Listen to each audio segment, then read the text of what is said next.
भारत का इतिहास बहुत पुराना है। बताया जाता है कि भारत का इतिहास लगभग 75,000 साल पुराना है और इसका साफ साफ प्रमाण होमो सेपियंस की मानव गतिविधि से मिलता है। बता दें कि 5,000 साल पहले सिंधु घाटी सभ्यता के वासियों ने कृषि और व्यापार पर आधारित एक शहरी संस्कृति विकसित कर ली थी। युगों के अनुसार भारत का इतिहास पाषाण युग से शुरू हुआ था। लगभग 5 लाख से 2 लाख साल इस युग की शुरुआत हुई थी। हाल ही में तमिलनाडु में एक खोज की गई जिसमें पाषाण युग में सबसे पहले मानव की उपस्थिति का पर्चा चलता है पता चलता है। यहाँ देश के उत्तरी पश्चिमी हिस्से से 2 लाख साल पहले के मानव द्वारा बनाए हथियार भी खोजे गए हैं। पाषाण युग के बाद कांस्य युग की शुरुआत हुई थी। इसकी शुरुआत लगभग 3300 ईसा पूर्व सिंधु घाटी सभ्यता के साथ हुई। यह मेसोपोटामिया और प्राचीन मिस्र के साथ साथ विश्व की शुरुआती सभ्यताओं में से एक मानी जाती है।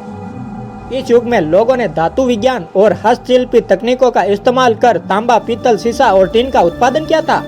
भारत के प्रारंभिक ऐतिहासिक काल की बात करें तो सबसे पहले वैदिक काल आया। इस पर सबसे पहले आर्य ने अपने पैर पसारे। लगभग 500 ईसा पूर्व उत्तर से आए आर्य अपने साथ मजबूत सांस्कृतिक परंपरा लेकर आए। उनके द्वारा बोली जाने वाली भाषा, वेदों को लिखना, इन सब की शुरुआत 12वीं ईसा पूर्व में हुआ, जिन्हें आज प्राचीन भारत का ग्रंथ भी माना जाता है।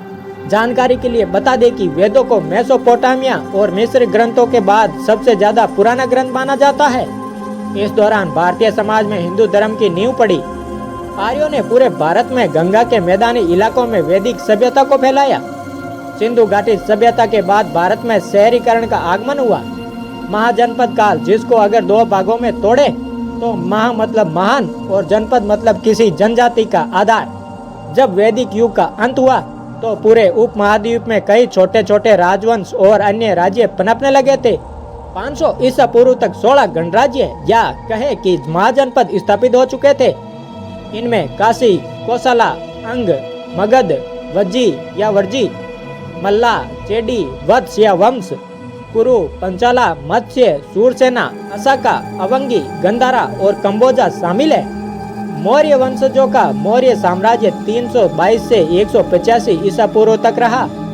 प्राचीन भारत में मौर्य साम्राज्य का राजनीतिक और सैन्य काफी शक्तिशाली राज्य रहा था। चंद्रगुप्त मौर्य ने इसे उपमहाद्वीप में मगध, जो कि आज के समय में बिहार है, वहां पर स्थापित किया और महान राजा अशोक के शासन में यह बहुत ही उन्नत हुआ।